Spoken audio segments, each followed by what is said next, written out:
জয় গুরু, সুপ্রভাত, হরি ওম। ওম অখণ্ড সংহিতা বা অখণ্ড মণ্ডলেশ্বর শ্রী শ্রীমৎ স্বামী স্বরূপানন্দ পরমহংসদেবের অমৃতময় উপদেশবাণী, অষ্টম খণ্ড। গায়ত্রী ও প্রণব। গায়ত্রীর সাধনা প্রকৃত প্রস্তাবে প্রণবেরই সাধনা। প্রারম্ভে ও সমাপ্তিতে দুই দিকে দুই প্লুত স্বরে উচ্চারিতব্য ওমকার দাঁড় করিয়ে দিয়ে বৈদিক ঋষি চোখে আঙুল দিয়ে বুঝিয়ে দিচ্ছেন যে ওমকার রূপী পরমাত্মাই তোমার পরম উপাস্য।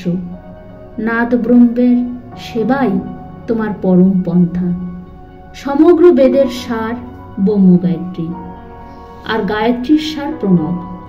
গায়ত্রী হচ্ছেন ওমকার সাধনার সংকল্প মন্ত্র। গায়ত্রী বলছেন ধীমহি, অর্থাৎ ধ্যান করি। গায়ত্রী মন্ত্র দিচ্ছেন নির্দেশ, তোমার সাধ্যকে সাধন কি। আর ওমকার হচ্ছেন গায়ত্রী নির্দেশিত সেই সাধ্য ও সাধন।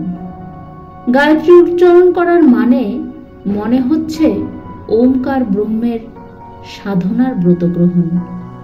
এই জন্যই প্রাচীনকালে গায়ত্রী মন্ত্র গানের সুরে উচ্চকণ্ঠে উচ্চারিত হতেন, যা গাইলে ত্রাণ হয়, অর্থাৎ ত্রাণের পথে দেহ, মন, প্রাণ, চিত্ত ও আত্মা অগ্রসর হয়। তাহার নাম গায়ত্রী। আর্য ঋষিরা গায়ত্রী মন্ত্র মনে মনে জপ করতেন না, গোপন করে রাখতেন না। উচ্চ স্বরে গায়ত্রী গান করে তারপরে স্বগত ওমকার সেবা করতেন। যেমন আজকাল উচ্চ স্বরে হরে কৃষ্ণ প্রভৃতি 32 অক্ষরান্বিত নাম কীর্তন করে তারপরে বৈষ্ণব সাধক গুচ্ছ ক্লিং কৃষ্ণায় জপ করতে বসেন।